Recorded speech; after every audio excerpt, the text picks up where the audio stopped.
여러분,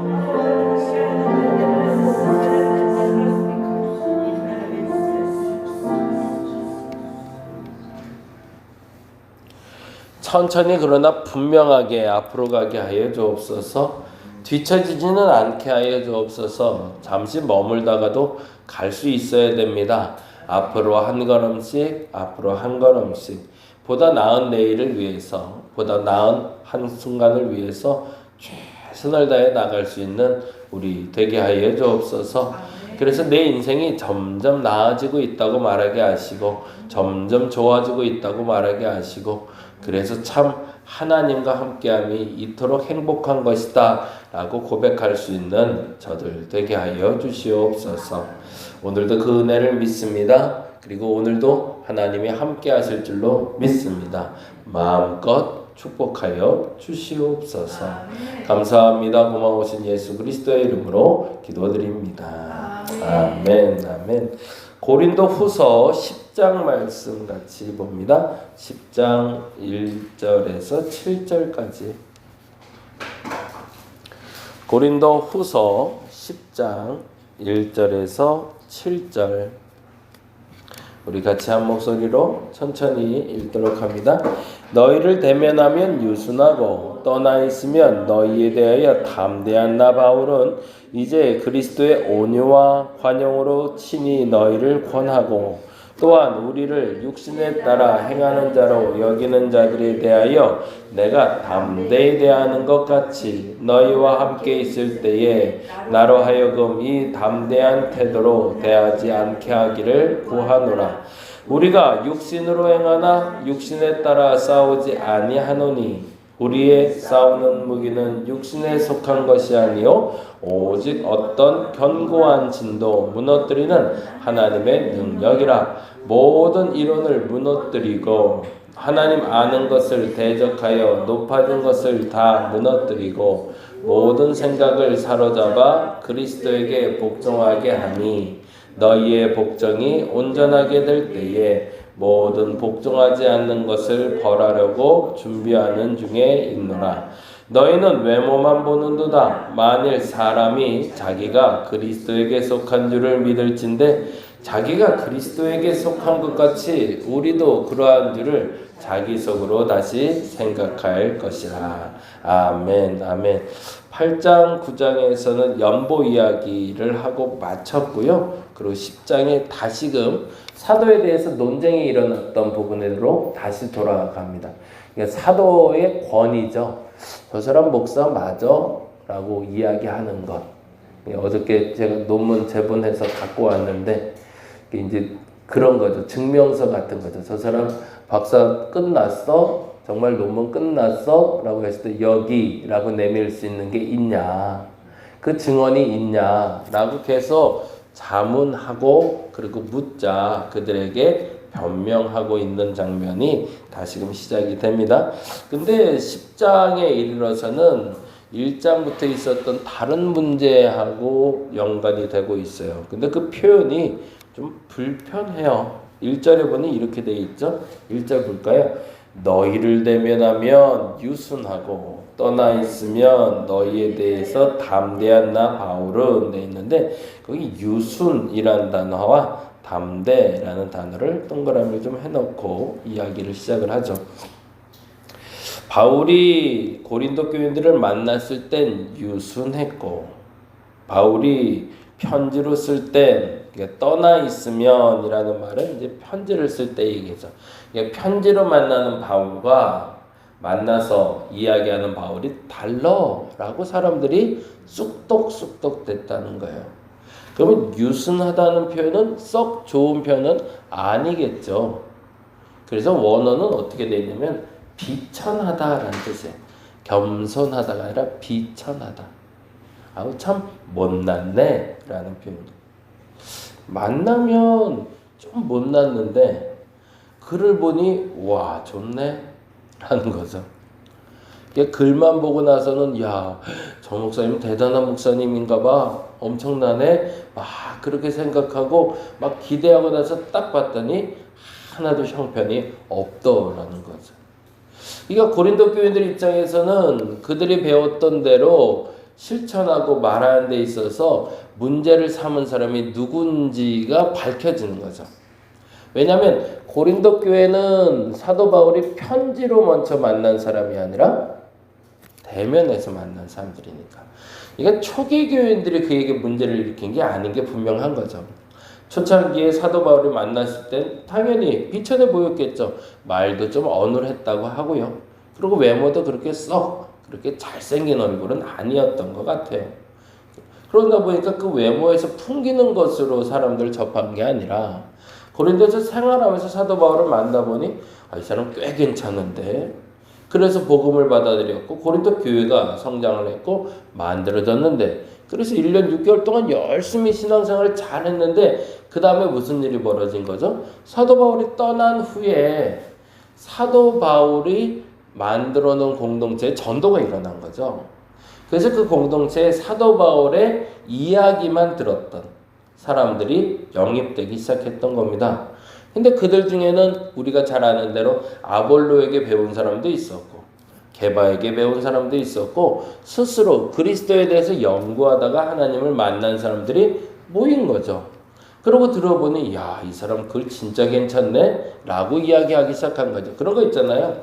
설교 듣다가 어느 날 갑자기, 아니면 유튜브를 보다가 어느 목사님 설교를 똑 들었는데 음성으로 들리는데 이 설교 정말 괜찮네 라고 들리는 것처럼, 아니 글만 봤을 때는 이 사람 진짜 괜찮은 사람인데 보고 싶다라는 생각이 들었겠죠. 그러고 나서 시간이 지나서 고린도에 문제가 생겼다는 이야기를 듣고 사도 바울이 온다는 얘기를 하니 얼마나 내심 기대를 했겠어요. 외모는 보지 못했지만 글로 만났던 사도 바울, 그리고 주변 사람들에게 들었던 사도 바울이 얼마나 대단한지 얘기를 들었으니 한껏 기대하고 기다리고 있는데 정작 만나보니 이건 영 내성에나 안 차는 거죠. 그래서 그 불편함이 일어나고 있는 거죠. 그러면은 이 고린도 교회 내에서도 양분되고 있는 걸 보게 됩니다. 초창기 교인들이 문제가 일으킨 것이 아니라 나중에 들어온 사람들 중에 그들이 사도 바울을 모르는 사람들이 그 사도 바울에 대해서 불쾌함을 표현하고 있다는 것을 누가 알게 된 거예요? 바울이 알게 된 거죠. 그래서 표현하기를 너희를 만나면 비천하고 떠나 있으면 담대하다는 쑥덕거림을 내가 들었는데 라는 거죠. 근데 그러면 어떻게 돼요? 화나는 거잖아요. 사람은 그렇잖아요. 뒷얘기를 하는 거니까 뒷담화를 하는 얘기를 들었는데 그러면 성질이 나죠. 그런데 이렇게 말하기로 결정했대요. 그런데 나 바울은 어떻게 하는데요? 이제 그리스도의 온유와 관용으로 너희에게 말하기로 결정했다는 거죠. 근데 싸우지 않으려고, 화내지 않으려고. 어저께 제가 글을 하나 쓰기도 했는데 어제 다 가신 다음에 김밥이 배달이 왔어요. 좀 일찍 왔으면 더 좋았을 텐데 하나씩 그러면 아침 드셨을 텐데 한 10개를 여기 할머니 김밥에서 들고 오셨어요. 왜 오셨냐고 그랬더니 누가 음식을 시켜놨는데 이게 실수가 발생을 했대요. 근데 50개를 5시까지 해달라고 부탁을 했대요. 근데 할머니 김밥이 오후 3시까지만 하거든요. 그러니까 오후 5시라니까 당연히 오후 5시는 안 들렸던 것 같아요. 사장님이 통화하면서 그냥 5시 그러니까 당연히 새벽 5시 생각한 것 같아요. 왜냐면 이 동네는 새벽 장사가 많으니까. 그래서 새벽에 얼른 소풍이나 어디 가면서 가져가려고 그러나 보다. 그래서 새벽 5시까지 50개를 준비했다는 거죠. 근데 이 사람이 찾으러 와야 말이지. 기다렸는데 연락도 안 돼. 새벽에 누가 전화 받겠어요 또? 그리고 한참 기다리고 있다가 안 돼서 전화를 했더니만 내가 오후 5시라고 했는데 새벽 5시라고 말하면 어떡하냐고 그러더래요.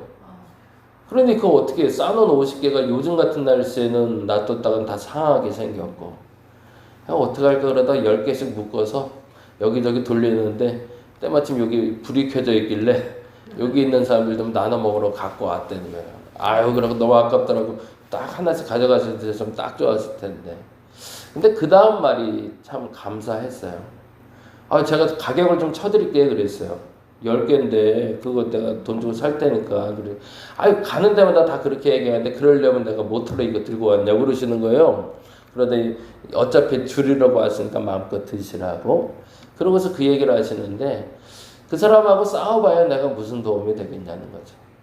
어차피 싸워봐야 내 마음만 상하는 거고 어차피 누가 잘못했다 시시비비 가리다 보면 남는 게 없는 게 내 장사인데 그냥 요번엔 내가 손해본다 생각하고 그냥 잘 대접하렵니다. 그러고 가시더라고요. 그게 예수 믿지 않는 사람의 방법이에요. 예수를 알지 못하는 사람들도 언제 싸워야 될지, 언제 온유해야 될지, 언제 관용을 베풀어야 될지 안다는 거죠. 50개면 단순 계산으로 해서 4,000원씩이잖아요. 요즘 김밥이. 한 20만 원 돼요. 적은 돈은 아니야. 모르겠어요. 오후에 와서 그분이 그 정도의 가격을 쳐줬는지 안 쳐줬는지 모르겠어요. 근데 어쨌든 오후 5시에 가져간다고 했으니 또 준비는 해놨겠죠. 그리고 또 가져갔을 텐데 사람을 만나는 방식인 것 같아요. 그래서 어떻게 그 사람을 만나냐에 따라서 되게 서운하겠다는 생각이 들지만 개인적으로 제 마음엔 그랬어요. 아, 이 사장님 참 괜찮네 라는 마음을 주더라고요. 아마 여러분에게도 동일할 겁니다. 누군가 여러분을 시시비를 가리면서 여러분의 외모나 가진 것, 불편한 걸 가지고 좀 이렇게 해코지하는 사람을 만났을 때 그 사람의 화대로 여러분이 동일한 방법으로 만나지 않으시기를 간절히 바랍니다. 그리고 나서 이렇게 표현하고 있죠. 그러면 온유와 관용으로 나간다는 게 어떤 걸까를 2절에 이렇게 얘기합니다. 뭐라고 되어 있죠? 2절. 또한 우리를 육신에 따라 행하는 자로 여기는 자들에 대하여 내가 담대히 대하는 것 같이 너희와 함께 있을 때에 나로 하여금 이 담대한 태도로 대하지 않게 하기를 구하노라. 그러니 이 담대하다는 표현은 아까 말했던 유순, 비천과 완전히 반대되는 표현인데 좀 엄하다라는 표현이겠죠. 그래서 조금 가서 화낼 수도 있을 거라고 여기는데 그렇지 않을 걸, 나 그렇게 안 하기로 결심했기 때문이야 라고 얘기하는 거예요. 그리고 나서 3절에 이렇게 얘기합니다. 왜 우리가 육신으로 행하나 육신에 따라 싸우지 아니하노니. 거기다 줄 쳐놓죠. 육신으로 행하나 육신에 따라 싸우지 아니하노니. 굉장히 중요한 단어인데요. 육신에 속한 자라고 얘기할 때 그동안은 어떻게 알고 있었냐면 하나님을 모르는 자, 하나님을 배신하는 자, 하나님을 배반하는 자라고 얘기하는데 그렇지 않다는 거예요. 예수 믿는 사람들 중에서도 육신에 속한 자가 있고요. 예수 믿는 사람 중에서도 성령에 속한 자가 있다는 거죠. 이거는 아예 하나님을 별개로 여겨서 만난 사람이 아니라 나도 육신에 속한 자다. 근데 나는 그걸 안 하기 때문에 그리스도인인 거고. 근데 어떤 이는 그걸 행하기 때문에 그리스도인임에도 불구하고 비난받는 거니까 나는 그거 안 하기로 결정했어 라고 얘기하는 거예요. 그리고 4절에 이렇게 얘기합니다. 우리의 싸우는 무기는 육신에 속한 것이 아니요 오직 어떤 견고한 진도 무너뜨리는 하나님의 능력이라. 그러면 육신에 속하지 않고 사도 바울이 움직이는 그 능력의 근원, 하나님의 능력이라는 게 뭘까가 중요하겠죠. 그 능력이 뭔지만 안다면 그러면 내가 온유할 수 있고 관용 베풀 수 있는 거죠. 그래서 그 능력에 대해서 5절과 6절에 이렇게 표현하고 있어요. 그 능력이 뭔지를 이렇게 표현하네요. 읽어봅니다. 하나님 아는 것을 대적하여 높아진 것을 다 무너뜨리는 게 능력이네. 그렇죠? 예, 어떻게? 모든 생각을 사로잡아 어떻게 하면 된대요? 그리스도에게 복종하면 된대요. 아, 그 능력은 어디서 오는 건가? 그리스도에게 복종함으로 나타난다는 거죠. 그 능력을 갖기 위해서는 내가 어떤 수단과 방법을 가리지 않고 열심히 무언가를 쫓아가서 되는 것이 아니고 공부를 열심히 해서 되는 것도 아니고 돈을 잘 벌어서 되는 것도 아니고 좋은 사람 만나서 그 사람과의 관계 속에서 만들어지는 것이 아니라 하나님이 내게 보내주신 그리스도와 온전한 관계를 맺는 것으로 내 능력이 시작된다는 거죠. 그러면 너희들에게 화를 내지 않는 이유는 뭐다? 하나님과의 관계를 먼저 우선 생각하기 때문이라는 거예요. 내가 너희들에게 화내는 게 하나님과 관계가 단절되는 거라면 내가 못하러 그렇게 하겠냐. 나는 우선적으로 생각하는 게 있는데 내가 이렇게 얘기할 때 하나님과 관계가 친밀해지는지 하나님과 관계가 멀어지는지가 내겐 더 중요한 거기 때문에 그래 라는 거죠. 여러분의 판단 기준도 그렇게 되시기 바랍니다. 뭔가 성질낼만 할 때 내가 성질내는 것으로 그리스도와 멀어지는 것이라 여겨진다면 성질내지 말아야 됩니다. 근데 화를 내는 게 그리스도와 내가 가까워지는 거라면 화를 내셔야 되는 겁니다. 그 기준이 뭐라는 거예요? 내 앞에 있는 그 당사자가 내 기준이 아니라 내 안에 계신 그리스도가 기준이라는 거죠. 그래서 그 사람을 대할 때도 그 사람을 그리스도와 같이 대하라고 표현하는 이유도 그 사람을 대하는 데의 기준은 내 앞에 있는 한 사람의 감정 상태나 그 사람의 말이나 행동이 나를 움직이게 하는 것이 아니라 그 행동이나 말로 말미암아 내가 그리스도와 더 가까워질 수 있는지 더 멀어질 수 있는지를 알고 행동할 때 그것이 내게 능력이 돼서 나를 지켜줄 거고 나를 세워줄 거고 내가 그리스도인답게 살아가게 만들어줄 거라는 겁니다. 오늘 여러분이 그렇게 기도할 수 있기를 간절히 바랍니다. 내가 다른 어떤 상황이 벌어졌을 때도 그리스도와의 관계를 먼저 생각하게 해달라고.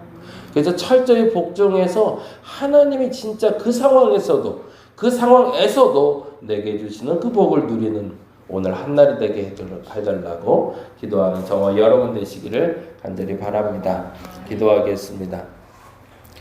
비아냥거리는 소리 들으면 불편합니다. 그리고 마음도 속상합니다. 그런데 똑같이 대응하면 똑같은 사람 되는 겁니다. 육신에 속한 자가 육신에 속한 일로 말미암아 나를 불편하게 한다고 하나님의 능력에 속한 자가 그 일을 행한다면 뭐 서로 다를 거 뭐 있겠습니까? 그 어떤 상황에서 하나님과의 관계가 우선인 내가 되게 하여 주옵소서.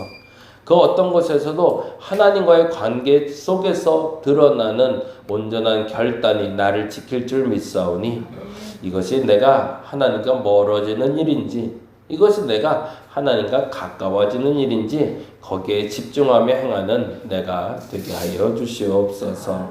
감사합니다. 고마우신 예수님 이름으로 기도드렸습니다. 다 같이 기도하고